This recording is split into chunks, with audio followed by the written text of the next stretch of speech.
அரசாங்கத்தால் முன்மொழியப்பட்டுள்ள பயங்கரவாதத்திலிருந்து அரசை பாதுகாக்கும் சட்டவரைவை மூலப்பெறவும் பயங்கரவாத தடை சட்டத்தை நீக்கவும் கோரும் பிரேரணை யாழ் சாவகச்சேரி நகர சபையில் இன்று நிறைவேற்றப்பட்டுள்ளது. சாவகச்சேரி நகரசபையின் மாதாந்த அமர்வு தவிசாளர் வடிவேல் ஸ்ரீபிரகாஷ் தலைமையில் இன்று இடம்பெற்றது.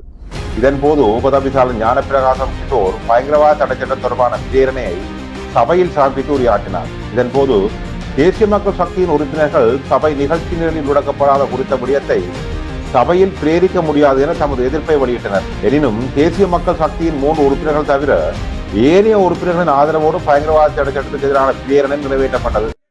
பயங்கரவாத தடை சட்டத்தை நீக்கணும் என்று சொல்லி இந்த அரசாங்கம் தேசிய மக்கள் சக்தி அரசாங்கம் ஆட்சிக்கு வந்ததுக்கு பிற்பாடு அவைகள் இந்த பயங்கரவாதத்திலிருந்து அரசை பாதுகாக்கும் சட்ட வரைவு என்று சொல்லி ஒரு மேலதிகமான ஒரு சட்ட ஆக்கத்தை இங்கே முன்மொழிகின்றார்கள்.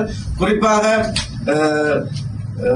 ஜனநாயகத்துக்கு விரோதமாகவும் அடிப்படை மனித உரிமைகளை கேள்விக்குள்ளாக்கும் வகையிலும் தற்பொழுது வலுவில் உள்ள பயங்கரவாத தடை சட்டத்தின் கோர முகத்தினை நேரடியாக அனுபவித்த மக்கள் என்ற அடிப்படையில் முன்மொழியப்பட்டுள்ள பயங்கரவாதத்திலிருந்து அரசை பாதுகாக்கும் சட்ட வரைவினை மீளப்பெறவும் பயங்கரவாத தடை சட்டத்தினை நீக்கவும் எந்த ஒரு பயங்கரவாத தடுப்பு சட்டமும் தேவையில்லை என்பதனையும் வலியுறுத்துகின்றோம்.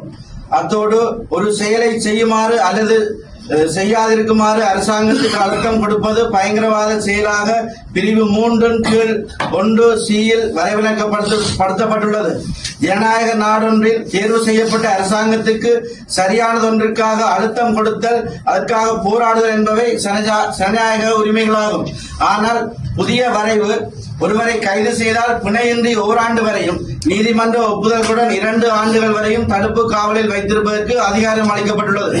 சாதாரண குற்றவியல் சட்டங்களின் கீழான குற்றங்களை பயங்கரவாத செயலொன்றாக மாற்றுவதன் ஊடாக சாதாரண குற்ற செயல்களின் மீதும் இச்சட்டத்தை பிரயோகிக்கும் வாய்ப்புள்ளது. அதனையும் விட எந்த ஒரு நிறுவனம் அல்லது அமைப்பினை காலவரையின்றி தடை செய்ய ஸ்ரீலங்கா அரசு தலைவருக்கு அதிகாரம் அளிப்பதோடு எந்த ஒரு இடத்தினையும் தடை செய்யப்பட்ட இடமொன்றாக பிரகடனப்படுத்துவதற்கு பாதுகாப்பு அமைச்சின் செயலாளருக்கு அதிகாரம் அளிக்கின்றது. ஒருவருடைய வாழிடத்திற்கு வெளியிலான நடமாட்டம், நாட்டிற்குள்ளான நடமாட்டம், வெளிநாட்டு பயணம் என்பவற்றை கட்டுப்படுத்துமாறும் நீதிமன்றத்திடம் கோருவதற்கு காவல்துறைக்கு அதிகாரம் அளிக்கின்றது. அரசாங்கத்துக்கு எதிரான மேற்கொள்ளப்படும் ஜனநாயக போராட்டங்கள், தொழிற்சங்க நடவடிக்கைகள், சமூக வலைதள பதிவுகள், கருத்துக்கள், வெளியீடுகள் என்பவற்றை பயங்கரவாத செயலொன்றாக்குவதற்கான ஏற்பாடுகளினை புதிய சட்ட வரைவு கொண்டுள்ளது. அரசாங்கத்துக்கு எதிராக போராடும் குடிமகன் சமூக செயற்பாட்டாளர்கள், தொழிற்சங்கவாதிகள் கூட பயங்கரவாதிகளாக சித்தரிக்கப்பட வாய்ப்புகள் உள்ளன. இச்சட்டம் ஆளும் அரசாங்கத்துக்கு ஏற்ற வகையில் ஜனநாயக வழியை சட்டத்தின் பேரால் நசுக்குவதற்கு முனைகின்றது. அவசர கால நிலைகளின் போது மட்டும் மேற்கொள்ளக்கூடிய விடயங்கள் பலவும் புதிய சட்டத்தின் கீழ் நிரந்தரமாக பிரயோகிக்கப்படக்கூடியவாறு இயல்பாக்கப்படுகின்றன. எந்த ஒரு குற்றத்தையும் சாதாரண குற்றவியல் சட்டங்கள், விமான கடத்தல் மற்றும் ஆழ்கடத்தல்களுக்கு எதிரான சட்டங்களின் கீழ் கையாளுவதற்கு போதிய ஏற்பாடுகள் காணப்படுகின்ற நிலையில் புதிய சட்டங்கள் அவசியமற்றவை. மனித உரிமைகளுக்கான உலகளாவிய பிரகடனம் மற்றும் தங்களால் ஏற்றுக்கொள்ளப்பட்ட ஒற்றையாட்சி அரசியலமைப்பின் அடிப்படை உரிமைகள் அத்தியாயம் என்பவற்றின் உறுதி செய்யப்பட்டுள்ள மனித உரிமைகளை வலுவில் உள்ள புதிய சட்டங்கள் இரண்டும் வலுவற்றதாக்குகின்றன. சந்தேக நபர் ஒருவர் குற்றமற்றவர் என இனங்காணும் பட்சத்தில் பாதிக்கப்பட்டவர்களுக்கான இழப்பீடுகளை வழங்குவதற்கோ அல்லது பொறுப்பானவர்களை சட்டத்தின் முன் நிறுத்துவதற்கோ எவ்வித ஏற்பாடுகளையும் வலுவுள்ள மற்றும் புதிய சட்டங்கள் இரண்டும் கொண்டிருக்கவில்லை. ஆகவே இவ்வாறான ஒரு சட்ட வரைவை இந்த நாட்டிலே மீண்டும் சட்டமாக்குவதற்கு சாவகச்சேரி நகராட்சி மன்றம் என்ற எங்களுடைய அடிப்படை ஆளுகையில் உள்ள எங்களுடைய ஜனநாயக ரீதியிலே தெரிவு செய்யப்பட்ட சபை என்ற அடிப்படையிலே இந்த புதிய பயங்கரவாதத்தில் இந்த அரசை பாதுகாக்கும் சட்ட மூலத்தை கொண்டு வருவதற்கு எங்களுடைய இந்த சாவகச்சேரி நகராட்சி மன்றம் ஏகமனதாக இந்த சட்டத்தை எதிர்க்கின்றது என்ற ஒரு தீர்மானத்தை இன்றைய தினத்திலே நான் சபையிலே முன்மொழிகின்றேன். இதை அனைத்து உறுப்பினர்களும் ஏற்றுக்கொண்டு இந்த சட்டத்தை நாங்கள் எதிர்க்க வேண்டும் என்ற ஒரு தீர்மானத்தை இன்றைய தினம் கொண்டிருப்போம்.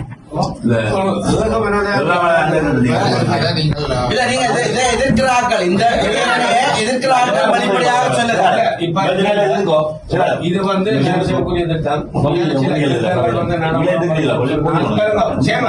சில விடயங்களை சபையின் அனுமதியோட சபையில அதிகாரம் இருக்கு. நீங்க பிரச்சனை நாங்க இப்படியான விஷயங்கள் கொண்டு வராது சொன்னா ஆல்ரெடி நீங்கள் மினிட்ல போட்டுருக்கணும்.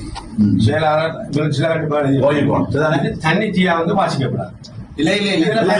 சபையின் அனுமதியோட எந்த பிரேரணை இந்த சபையில கொண்டு வரதுக்கு யார் உறுப்பினர் இருக்கிறீங்களா? இருக்கிறீங்களா? யாராவது சபையின் பெரும்பாலான உறுப்பினருடைய அனுமதியோட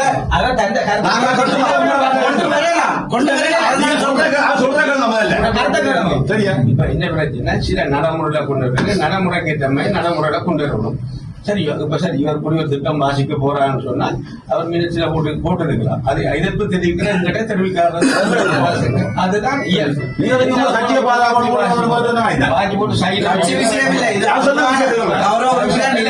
பயங்கரவாத தடை சட்டத்தால கைது செய்யப்பட்டிருந்தவர்.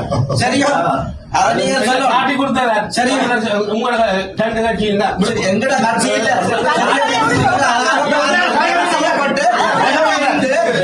கைது செய்யப்பட்டு உள்ளே இருந்து அதே அரசாங்கத்தோட நீங்க ரெண்டு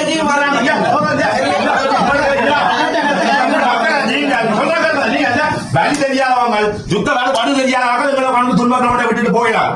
நான்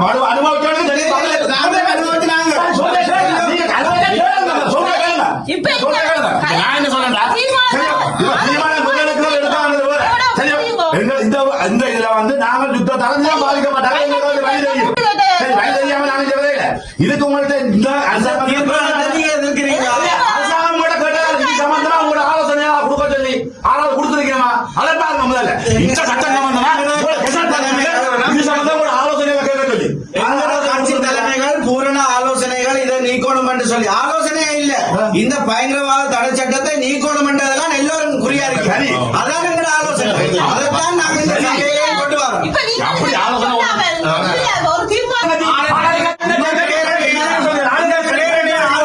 கையெழுத்துக்குங்க.